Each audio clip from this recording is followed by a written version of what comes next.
Welcome to Gatecrashers, a podcast dedicated to kicking open the door to your next favorite thing. Our mission, our creed, and our code is this: to make all things more approachable and accessible to everyone. We want you to find a universe that you'll fall in love with. Recently, there has been a new series at DC called Batman One Bad Day, which is a series of prestige one-shots, which the first of being the Riddler. After I closed the final page on my review copy, I think it's the first time I've ever just kind of looked through whatever app I had to find a way to go back to the beginning because I needed to read it again. I was kind of shocked that I walked away from a comic kind of understanding the Riddler's appeal, who I before had never had much affinity for, other than like wanting to fight him because of the mutton chops. It was written by the Eisner Award-winning duo King and Mitch Gerads, with the letter Clayton Cowles on letters, as most projects are. And they delivered a Batman rogue story that rivals, if not better, than The Killing Joke. Today, I'm here with Tom and Mitch to talk. I did fuck it up. I was so ready to say it right. It's fine. But you got as close as anyone else has ever done. I'll just cry about it in the shower tonight. All right, cool. How are you? How are both of you today? Good. I like that introduction. I think we're done. I think we can only go down from there. That's fine. I'll make sure we go down from here. If I say anything now, it's all going to be ruined. Yeah, now it's all going to be ruined. They'll realize. I think this is go ahead. I do have this problem. Like, I feel like when Alan Moore talks about The Killing Joke, and then you interview him, he has this incredible gravitas and this deep British voice, and he has the look, and he comes across as the king. And then I have this kind of like, dude raised in Southern California thing going on. I'm like, how would anyone accept that I wrote anything deep? It's like just that when that comparison comes up, I feel like people are immediately disappointed that my voice follows. I didn't want to compare it to The Killing Joke, but I think it's not a sequel in any way, but it has a similar vein of taking a rogue who people thought was one thing and like giving a better picture of what they could be. I mean, our marching orders from day one were do for The Killing Joke, do for the Riddler what The Killing Joke did for Joker, and that we stuck to those marching orders. So it's an apt comparison, and hopefully it's a tribute to a masterwork. Although I know. That's not Moore's favorite piece of writing, but I think it's a masterwork. Yeah. Oh, yeah. It's one of the books that I've loved my entire life. But before we get into the actual meat of this, I think this is the first time I've ever done a deep dive on a single story. But, Mitch, I don't know if you know too much about the Gatecrashers or who we are, but I am a pretty hard-hitting journalist. My first question is something that usually catches people off guard, and it's a very heavy question, so I hope you're prepared. Oh, boy. What's your favorite sandwich? I'm a cold cut combo man. Subway. Oh. Subway. Oh, all right. I get it. What's in what meats are in the cold cut combo? It's like it's like ham and bologna and all right. That might be it. You know what? That's the first time anyone's ever said a Subway sandwich. So you got that. An original. Old Faithful. That's what I grew up on. Interesting. Now, that's interesting. For One Bad Day, were you allowed to pitch which rogue you wanted, or was it something that was assigned to you? God, Mitch, do you remember? I remember getting the assignment because I was in my wife and I had gone to some retreat in the middle of COVID, like a house somewhere with the kids. I think Mitch and I were looking for our next project. And we had discussed, we had done 2 obscure superheroes in a row. We were ready for a 3rd obscure superhero after Adam Strange and Mr. Miracle. And there was some thought. I was like, Mitch, if you could do anything that's not obscure, what would you do? And he's like, I would do a Batman thing. So I was talking to the Batman editor. I was like, is there any Batman stuff? He's like, I'm looking to sort of a villain sort of thing. And I knew, because I've done, Mitch and I are like brothers. I knew he loves the Riddler. So I probably told him, is there any Riddler possibilities in this? And then they grabbed onto that. Yeah, it was just like, it was Ben Abernathy was the editor. He's a brilliant editor. DC's the Batman. And I think he had this, he's the one who came with this idea in his head that we're going to do sort of, it was originally called The Killing Year, like one shots for each villain. And as good as the Killing Joke. And so I think we chose the Riddler. I think so. I think they came to you with One Bad Day, and you were like, well, I know Mitch would want to do the Riddler because he won't shut up about it. Yeah, that sounds like me. Yeah, that's a good Tom impression. Yeah. I just got to shut this artist up. Can you please do the Riddler? It's so interesting that like you're kind of a combo on this type of stuff, that you're allowed to just be like, oh no, we're doing this together. Makes me very happy. Now I feel like we've done it enough now where like they know we're like a brand. Yeah. Because there was a period there where I was always scared I was going to get forced to go somewhere else, but I think now they understand like, oh, this is the only way Mitch works. Now, this is completely off the cuff, but when you two are very close, when you work together, what is that like? Is it like you do a phone call and you pitch ideas back and forth, or is Tom writing script and then Mitch, you just go back and forth on something like that? I don't think there's a set standard. I think it's sort of changed for every project. It seems to be the longer we go, the more I ask for Mitch's input on stuff. Mostly because I think I'm running out of ideas and I'm trying to steal his and, try to, get some cash from his side. But yeah, these days, I call him before the project about what we're going to do. I call him when I'm about to write the first issue. While I'm writing the first issue, I'm talking to him about it. And he's very much a contributor to sort of like, this works, that doesn't work. Why don't we do this? Why don't we do that? Like very much at every stage of the writing process, he's involved. Unlike any other artist, besides the way sort of Clay and I worked on Batcat and a little bit how Doc and I worked too. Interesting. Now, before we get to the story itself, what about the Riddler as a villain appeals to you over someone like Two-Face or the best Batman villain, Professor Pig? We've done Professor Pig. Yeah. Listen, every day I pray that you just get a long story with him, because no one draws Pig better than you, Mitch. No one. Hell yeah. He's beautiful. I'll take it, because he's very fun to draw. Oh, he's a beautiful monster. Riddler has always been my favorite. Like, you can go back to any interview I've ever done, and they're always like, oh, what's your dream book? And it's a Batman Riddler book. And I think it's just from like... So bizarre. A Batman Riddler. Who dreams of that as their dream project? I always view the Riddler differently than most people. Like, first of all, like, I didn't really care about any of the villains in any sort of special way until Batman the Animated Series. And then all of a sudden the villains became a thing. Up till then, it was, I was a little kid who just wanted to be a hero. So I didn't care who he was fighting. But Batman the Animated Series, we kind of got this Riddler who wasn't doing the Frank Gorshin thing, which was great, but that was a very specific place and time for that Riddler. But it was kind of this like scarier dude. He wasn't all decked out in, the Jim Carrey craziness. And it was all about intellect, which has always appealed to me. It's the reason I like Batman. It's the reason I'm into all this special operations, military stuff. It's all the thinking thing. So Riddler's always been cool to me. And then I like started reading all these mystery books in like college and stuff. So then I got all into like mysteries and how authors set up different things. Like, whenever the Da Vinci Code came out, I remember just like blown away by that. And so yeah, he always kind of just was like, oh, that's the guy that could beat Batman, I think.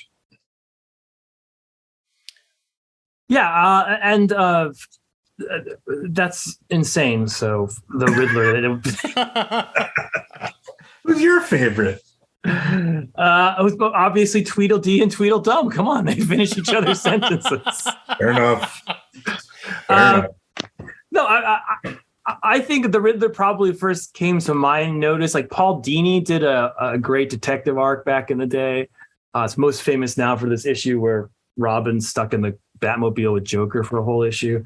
But part of one subplot of that that run was the Riddler kind of took Batman's place when Batman was out of town.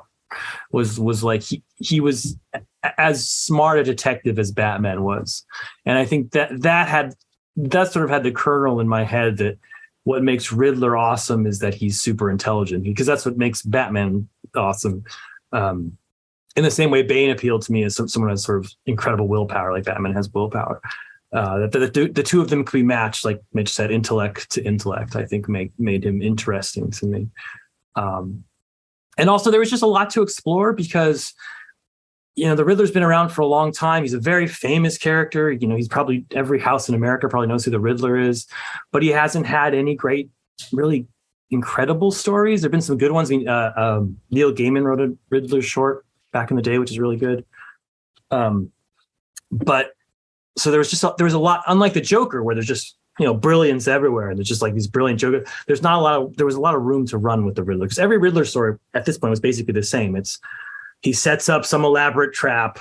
Batman solves the puzzles. And at the end of the trap, he finds Riddler there and they fight and he wins. And that's like every single Riddler story. So like to deconstruct that or to reconstruct that in a fun way, I thought was cool.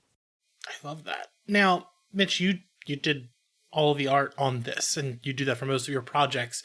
Something I really focus on is color. And the heaviest colors kind of expressed in your palette of this book are this dark green and these oranges. What made you choose those palettes to represent the past with the oranges and the kind of green grit for the present? Yeah, originally, the way I envisioned the book, and DC at the time was on board, was going to be a black and white book, black, white, and gray. But then the only color in the book would be wherever green shows up. And I did a bunch of pages that way, and thankfully DC was like, no. I actually did it. There's one page in the book that was continued over that. It's like that montage page. It's a 9-panel grid where I did it. And originally the whole book was going to be that. And thankfully they said no way, because I really like what I did after that. And so it was all just starting off with green because of the Riddler. So I was like, that's the easy way. And there's an envy thing playing when you use green. There's all these things, and you can play with different green tones. And then I would kind of just model the faces in, green overcast, but, flesh tone as well. And it was really cool. I really enjoyed working like that. And it's actually different than how I've ever worked before, where I started out with this all green palette and then kind of hacked away at it to make it what it is. And then the flip side was just, I wanted something opposite. I wanted people to be able to flip through this and know what's past and present without having to do, past, present, past, present. Since I had forgotten to put those in. And so, yeah, I just went with orange because it's like sepia, but I didn't, memory and all that. But I didn't want to go full sepia because I feel that's played out. So I just went as bright in that orange brown tone as I did with the greens in the main one. There's a beautiful use of the two palettes on the basketball court page with the death and heads up for anyone listening. There's going to be spoilers, so let me just get that out of the way right now, because this is like I'm getting the chance to talk to two of my favorite people in comics. I'm going in on this book, so if you haven't read it yet, stop now. Go read the book. Buy 3 copies. It's getting a second printing. Read it. Now this Riddler he's got the suit and all, but he doesn't look like the other Riddlers we've seen. How did you both kind of approach the appearance of your Riddler? Mine was, again, it's like the Batman animated series. That's my Riddler. So I'm like, okay, I want him in the cool suit and everything. But then I always remembered it's season 4, and I remember the box set was called season 4. But if you go on HBO Max, there's only 3 seasons of Batman the animated series. But when it switched to the New Adventures of Batman, and everyone kind of changed their look, Riddler was in it, and he was this creepy bald dude with like the black under makeup, and I was like, "Oh, that's so wild!" And then it's been used. It's currently in the Harley Quinn show. They put a big old question mark on his head. Justice League Action used that version. I just thought it was super cool and creepy, and just kind of fit the tone of the book. And so I just kind of adapted that for the modern DC book. I just looked. I vaguely remember this costume. The one that sticks out in my head is the first one, but he's got the skin tight bodysuit. Yeah. Wow. Yep. Okay. So I just merged the two. Damn. Now, the lack of a mask, was that more inspired by this, or was you trying to say something about you're seeing the real Riddler for the first time? I mean, it was more just the inspiration. With this, I was trying to, I don't want to say masks are goofy, because they're not, but maybe in the way we were telling this book tonally, maybe they would have been. So I think and I knew there was going to be all this rain, so I was like, oh, it's a perfect opportunity to get that makeup run and make him even creepier. The next thing we're writing is all rain too, so hopefully you save those background files. You know what? I'll jump ahead. What is it about, for both of you, as a writer and as an artist, what about rain helps you drive a story or a mood?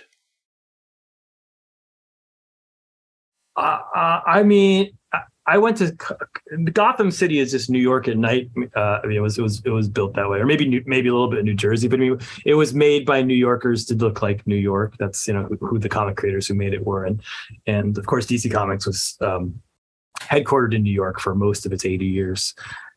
And I lived in New York, and New York gets more rain than Seattle. It's a very, people forget, it's a very rainy place.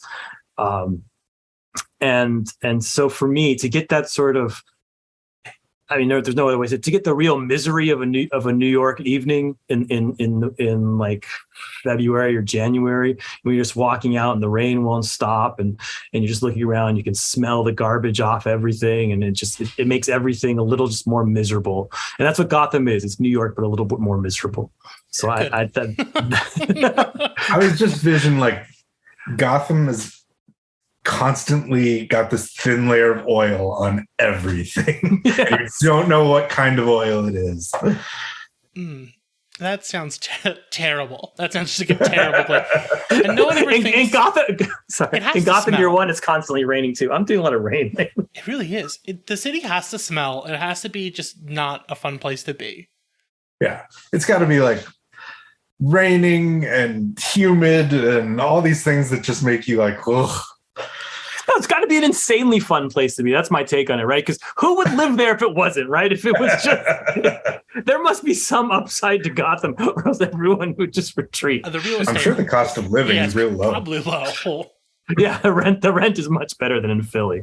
Insurance, though, good luck. Yeah, that's true. One more just for you, Mitch. Your Batman. Right. What is the most important part of the look for Bruce Wayne? For Bruce Wayne? Yeah. I mean, it's a mix of he's got to be handsome, so he plays up that billionaire playboy angle. But also there's got to be something behind it. People always say mine looks a ton like John Hamm, which if there's ever a recast of old Batman, I guess now definitely need John Hamm. But he's just, I don't know, I have this quintessential vision, and I don't want to keep going back to it, but I do, because for me, Batman the Animated Series was when everything clicked for me, when it was less about just the cool looking guy and the toys that I had as a kid, where all of a sudden I understood the story and the world and the people. And I remember so my take on Bruce is, again, just kind of that animated series Bruce Wayne, specifically actually before the New Adventures redesign, just kind of in modern lifelike style. I love how thick he is, because he looks like he can actually do the things that Batman does. Batman's got to be a big dude. There's big dude. No way you're lifting that much weight and not being ripped. Yeah, exactly. So the story really heavily deals with Riddler and how he came to be, which is ingrained in parental trauma and things like that, as all good abusive superhero stories are.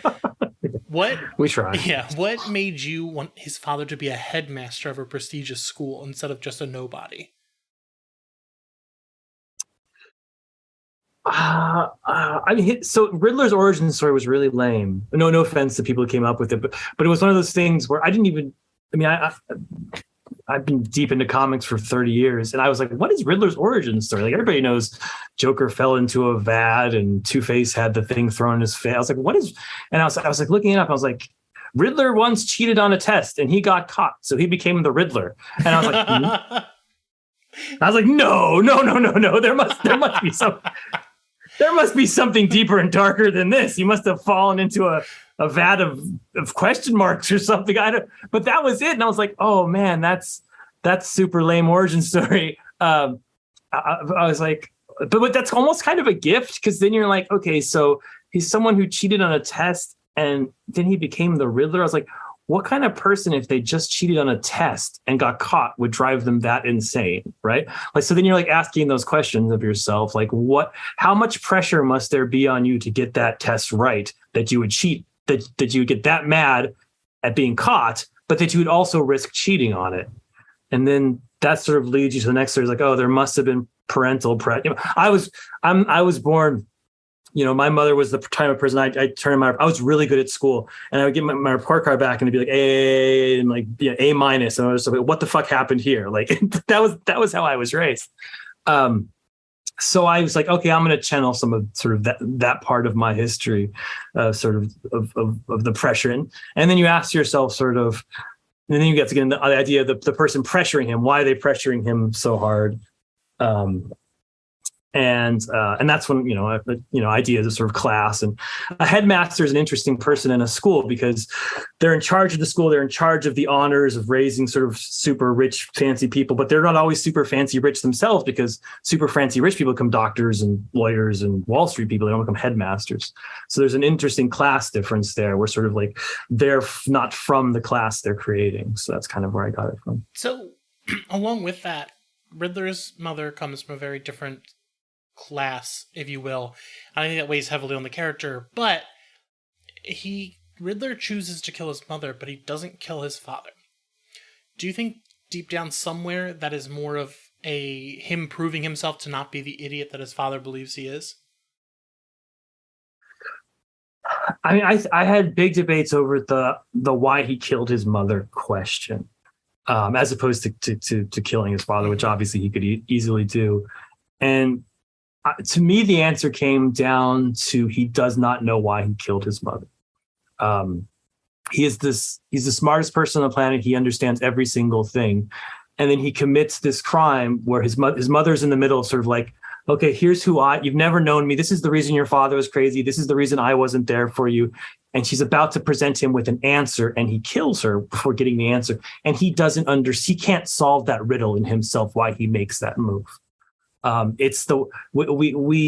He's a guy, his whole being, his whole everything about him is, I'm going to do an action for a reason.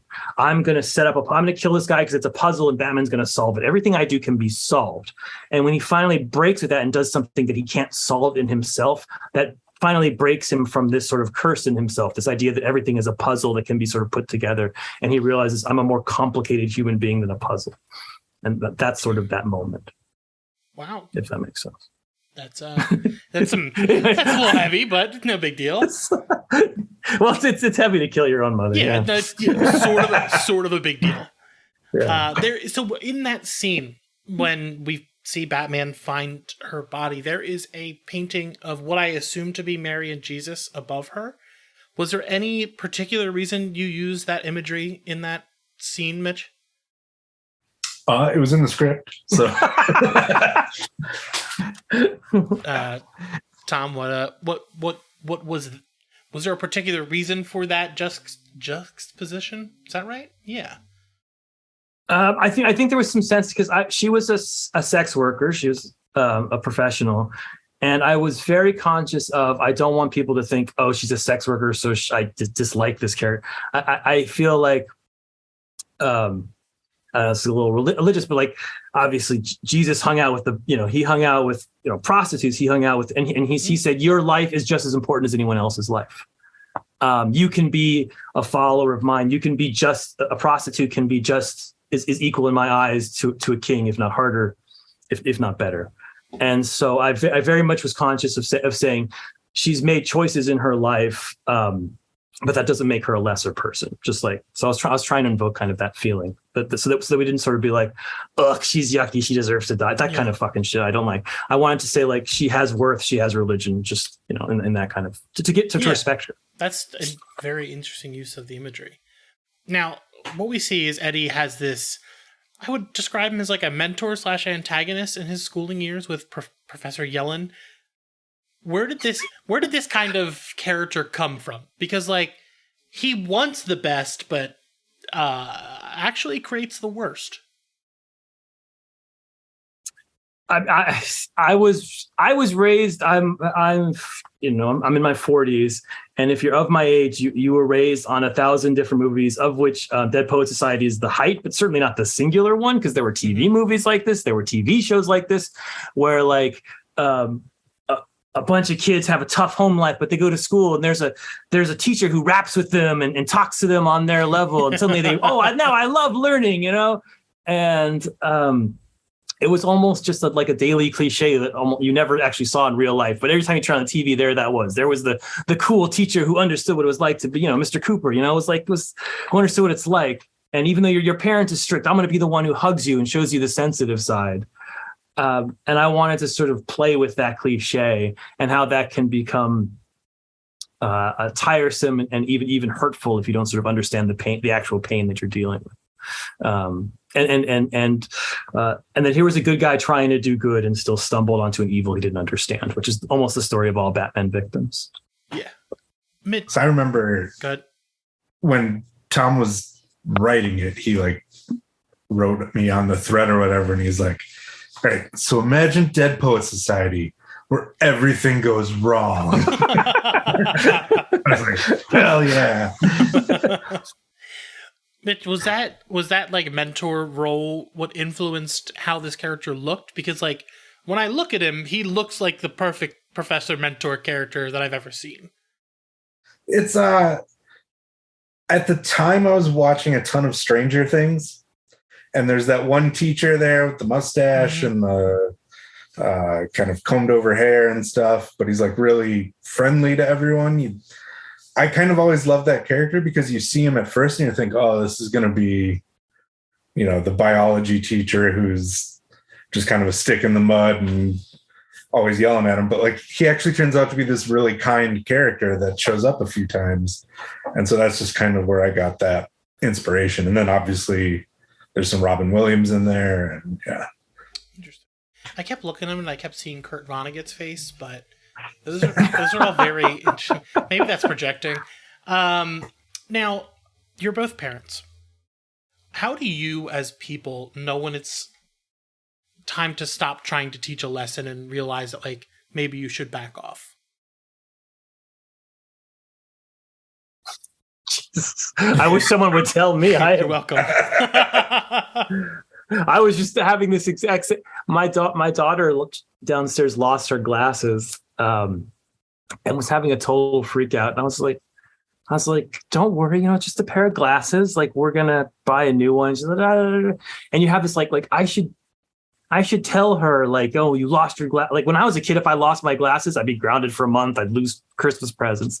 And I was totally torn because I was like, I'm fortunate enough to have enough money that I can buy a pair of glasses and it's not going to break me, but I didn't want her to freak out. But I didn't know the line. I was like, I should tell her so she learns responsibility, but also I don't want her to be this stressed about glasses. Yeah. It's if I figure it out, I'll let you know. I have no fucking clue. Yeah, I don't know. Same thing. I'm not there yet. I'm definitely way too nice to my kid.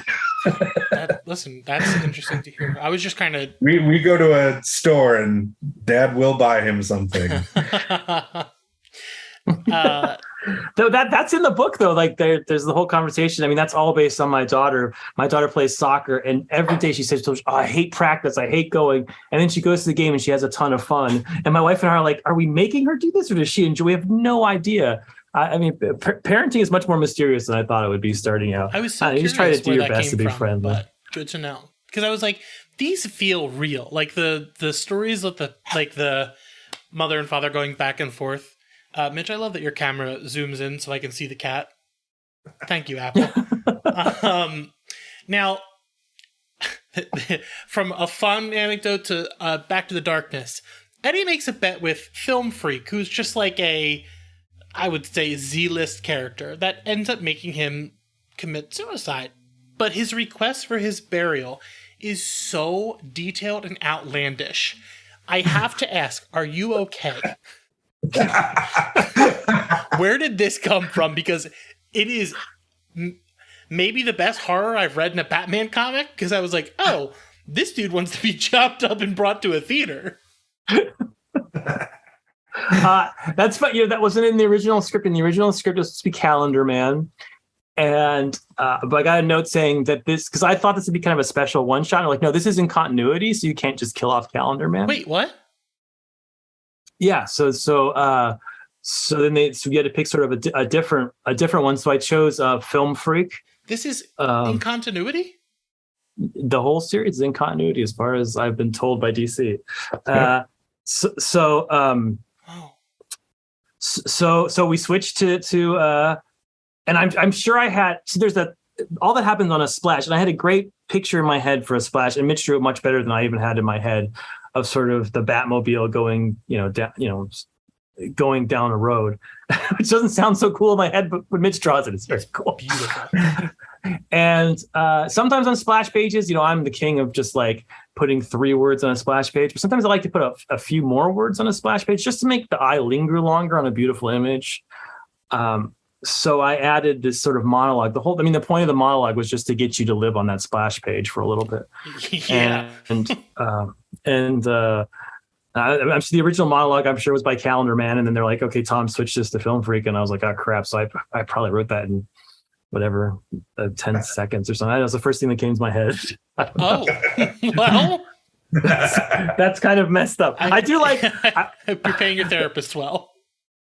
I rarely use pop culture references in my books. Like I know a lot of people do, like references like Stranger Things or something. I kind of have a rule to not do that because I know in the very beginning of my writing, I read some How to Write book and I said, "Oh, that ages your book." So like they kind of look, So the end of Civil War has, the famous reference to MySpace in it, right? R.I.P.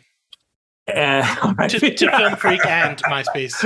And so I never use pop culture reference. So, but this one I was like, all right, I'm putting a pop culture reference in, and it was the Gold Diggers of 1933. It was like the first movie I've ever mentioned in a comic, and it was a very obscure, a deep cut pre-code Busby Berkeley musical.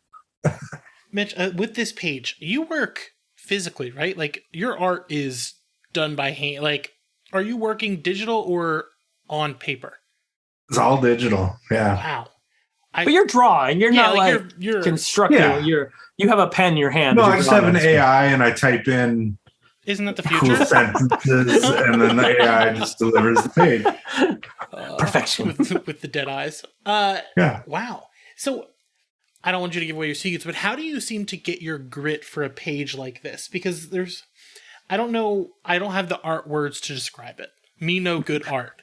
How do you get your specific kind of grain to your shadows and your, like, this terrain? Yeah, it's all just, I don't like to use any clean brushes. So all my brushes have some sort of, grittiness or abstractness to them.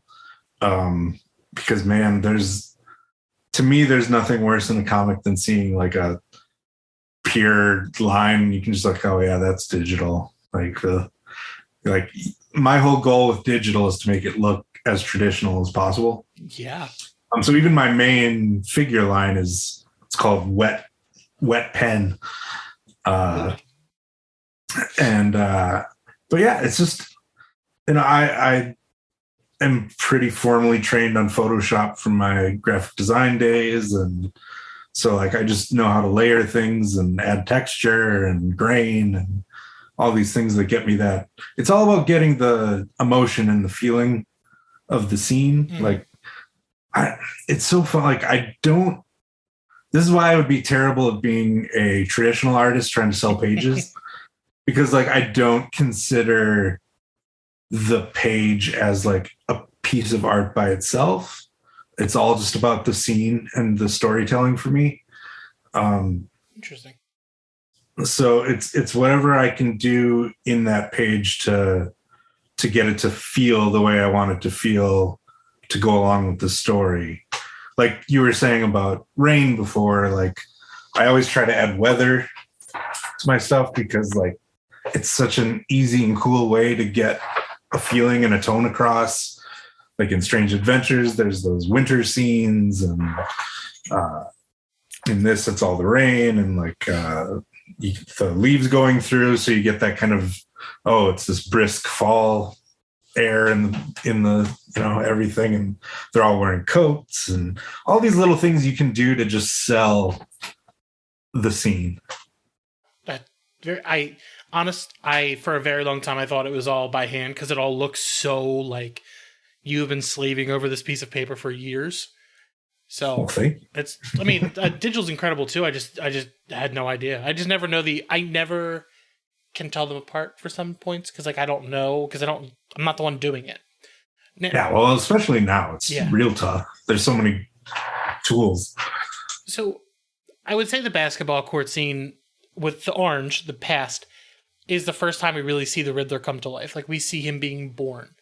What was it about basketball that you wanted to kind of rotate this whole scene twice around? Why basketball? God, I don't know. Everything's. I mean, first of all, I live in a small little row house, and I recently set up a small little. I wouldn't even call it basketball court. I went to Dick's and I bought a basketball hoop, and it's just my kids can just take free throws. There's no other kind of thing you can do because it's set up in the alley. And my kids and I, for hours, we go out there, and I miss free throw after free throw after. I've always been. My hands and my eyes do not get along. Mitch has a superpower where he tells his hands to do something. If you see anything I draw, that's me telling my hands to draw as nice as possible, and then be like, "Fuck you, Tom." It comes out like this. And so I grew up in LA in the 90s at the height of Michael Jordan, where basketball was king.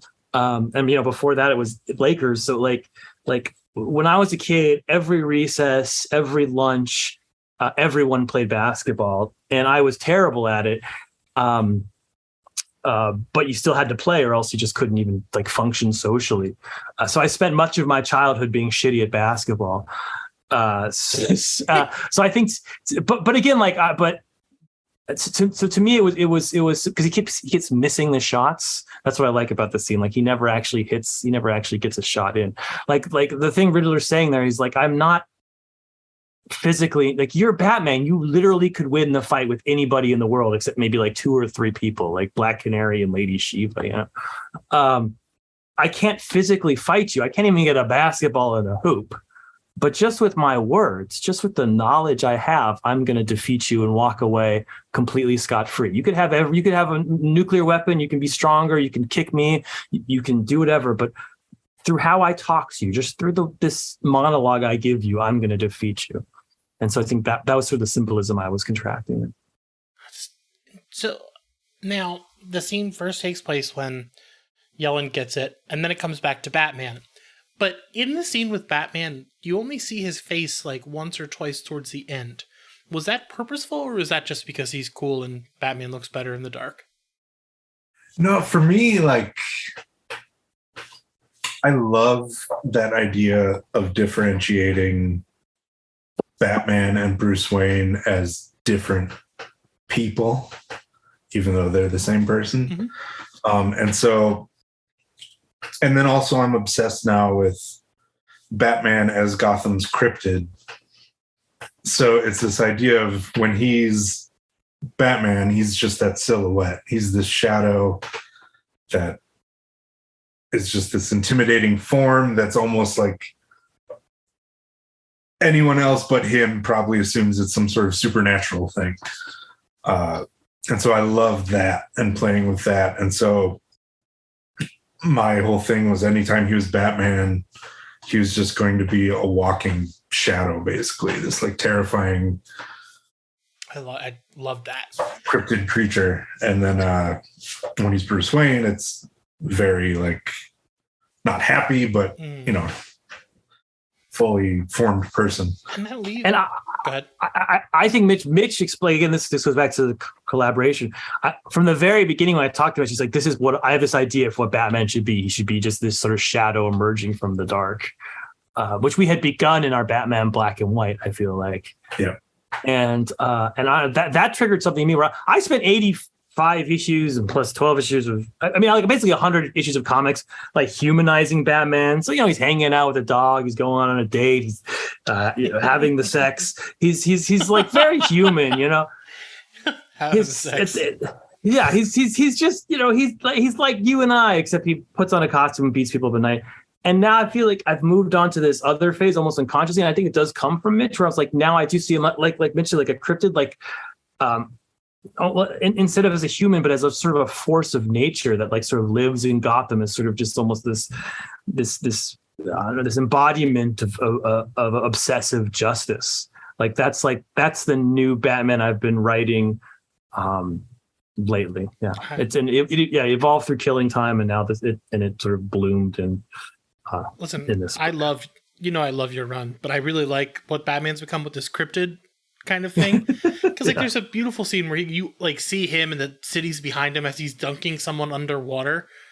It's just like a beautiful page. I'm like, oh, Batman is scary as shit. And like sometimes you forget that.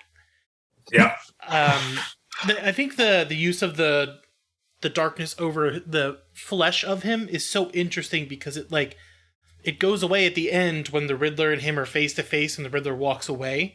It's kind of like it kind of like the Killing Joke, but instead of Batman, whatever happens in the Killing Joke, Riddler just walks away and just like, oh shit, like Batman lost. So with Riddler, kind of like Riddler is just like the biggest dick energy I've ever seen. He's just like, oh, let me list off every single person you love. He's like, bro, I watch you sleep. Do you think that, so I know he's Batman and all, but do you think that scared him? Like, do you think knowing that someone had the upper hand on him actually put fear into Batman? Yes. Yeah. Batman's not Daredevil. Daredevil's the man without fear, and he's not Hal Jordan, the literal person without fear. Batman, I wrote this before, but Batman is brave because he is afraid, not because he's not. And so, yes, I do think that literally scared Batman, because he thought he knew who this person was. He thought he's like, okay, you're another one of these crazy people. I solve your riddles. I'm always going to best you. And then all of a sudden he's like, no, you had no idea who I was. I was something beyond your ability. I was 2 steps ahead of you. I had lapped you and you thought I was behind, but I was ahead.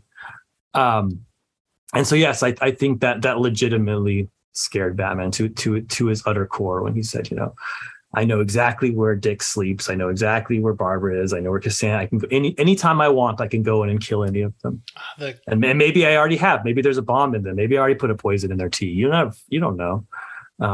The Cass and Steph line was like goosebumps for me. I was like, oh shit, he's gonna kill the people I like. Right. So yeah, I think that did. It's hard to scare Batman, but that's how you make a good villain. Finds a way. Couldn't even beat him on the b-ball court. Now, when Batman goes to see the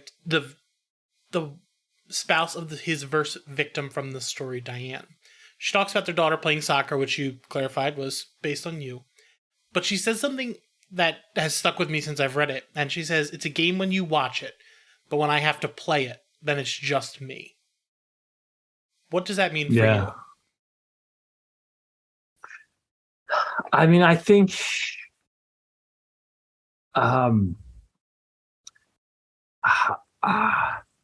I mean, it's hard to describe. I think anyone who has a job who does like you're a podcaster, people listen to your podcast, they think you're just having fun out there and all that, and then they go on to the next podcast. But when you're doing this, you're doing a job, you know, the entire history that led you to this moment and how hard you had to work to rise above the other thousands of podcasters and the other thousands of people trying to do that. And you know that this is actually, and you had to read, you had to research, you had to be in this moment. And people think, oh, this is just, it's a fun game for you. You're just interviewing, but you worked hard to be where you are at this moment. It's like this is not a podcast to you. This is your fucking life, right? Yeah. Like this is something you accomplished. I think that's what he's saying is that, you know, to an outsider, you know, it looks like a game, but when you're actually doing it, that's you, you know? And I think, that hits Batman hard, and that like the people are suffering here, you know, like to Batman, like there's some, you know, his whole life is you know, because it's a fictional life. Oh, I defeat the Joker, he comes back. Oh, I defeat the Riddler, and it becomes this kind of like you know, like all these people are just tools, you know, become something every day, and from the outside that can look like, I don't know, like a big game. And he's like, no, you're in it. There's victims of this. Like there's actual suffering in it. Like the difference in looking at the outside and being inside. And I think that was a revelation to Batman of sort of like, I've set up these rules on how to act. But for the people actually suffering, it's not about my rules. It's not about the game. It's about them. That's what I'm trying to say. I think, I don't know. Damn. God damn it. Wow. Made me feel really good with myself too. Thanks. So this one's for both of you. And this wildly changes how I'm reading the story because now I know it's in continuity. But the story ends with a riddle, which kind of says what's going to happen if you want to read into that. But feel free not to give a definitive answer. But does mercy have a limit in somewhere like Gotham City? I mean, I think according to this story, it does. I mean, I don't know. I mean, like I wrote a whole story about this. I wrote Supergirl, Woman of Tomorrow, and that's whole story about the limits of mercy, right? It's about it, and in the end, she sort of she finds a way to punish the man who killed her father without killing him, and to have some small satisfaction, but not complete satisfaction from it. So I've explored that. But yeah, I think that's kind of an open question, whether, because there's my opinion, there's Batman's opinion, and there's the Riddler's opinion. I think all three opinions wouldn't line up. Yeah. Like I think I'm maybe even a little less merciful than Batman is, if I had to be honest. I wish I was not. I wish I was a better person. Mitch, what do you got? I mean, I guess I'm the opposite of every comic reader on Twitter, but I love vague endings that make you fill in the blanks however you want to. Because you can argue within our book and within the Killing Joke, like the rules have been set up, especially in our book, because the rules, if you want to view them as rules, are set up at the start with the first person view of John Oates. I think that's his name. It's so funny. These are the names. These are the groomsmen in my wedding, John Oates, Eric Young. And so it's how you want to view it. And then like the whole continuity thing, like wild. It's in continuity, but like I think people have this misconception about continuity that it's always current. Wait, are we going to talk about you saying continuity? Continuity. Continuity. Continuity. Whatever. Is that the Minnesota accent coming through there? Probably. Finally came through. But you know, who knows where in the timeline it happens, but I like that. I think one of the reasons, one of the like big themes of Mr. Miracle that I always loved about that book is that does continuity really matter? Yeah, it was for that book, but for some reason, like I grabbed onto that, like it kind of changed how I read comics now. I think the same for me, because it's more about what you want. Like, it's like you're reading all these things. Like, who's to tell you that didn't happen? Like, it's... And historically, the only thing that defines continuity is sales. And if someone else down the line uses something you came up with, there's no like definitive mega timeline at DC where they're magically putting all these things. This is real and this is not. It's whatever people want to reference. So with that, Mitch, that's our secret. We're not supposed to tell people that. That's the sauce. That's the sauce. Now, I had to clarify when I was writing my review of this. I had to clarify with you, your black panels. You're physically coloring them in. Why? Yeah, for some stupid reason. Like, I think it adds. I really think it adds texture that it's not just vague darkness, like a paint. It's just because I don't want anything to look computerized. So like, I go in there and just do it as dark as you can, but there's always those little openings and stuff, and just make it look more organic. Now, my final questions. One for Mitch, one for Tom. Tom, you didn't get to answer the sandwich one, so I'm going to ask you yours first. Out of every character you've created, every character you've worked on, which one do you most want to get into a fight with? Who would you fight? It could be in a wrestling match. You can street brawl, whatever you want. Who is it? I guess I'd fight Kite Man because I know he'd lose because that's kind of the rules of his continuity. So at least I would become victorious in that battle. That's a solid choice. Or my second choice would be Guy Gardner, just to test and see if I could do the one punch thing. The trauma that's caused. Now, Mitch, for you, I would think I would be doing my state of New Jersey a disservice if I didn't ask you this. What's your go-to Gaslight Anthem song? That's a heavy one. It's tough. I have two answers. I think my favorite song of theirs is May, the MAE from Handwritten. Mm-hmm. But I have this like weird special place in my heart for Have Mercy. It's a really short song that was like a Apple iTunes exclusive off of Get Hurt. But like I used to sing that to my son like all the time when he was trying to go to bed when he was a baby. Just because it's short and I knew all the words and they don't make a ton of sense. Yeah. But yeah. Wow. Great song. He was right on the money, 6:00. Oh yes, I told you. Is that Roxy in the room? That's my puppy. Wow. Yeah, no, those were my two boys coming in to ask for. They can have screen time after 6. So as soon as 6 hits, they're in the office. But they have to finish their homework first. But yeah, there's your lesson. So thank you both for being here. What project should people be picking up from you right now, or in the near future?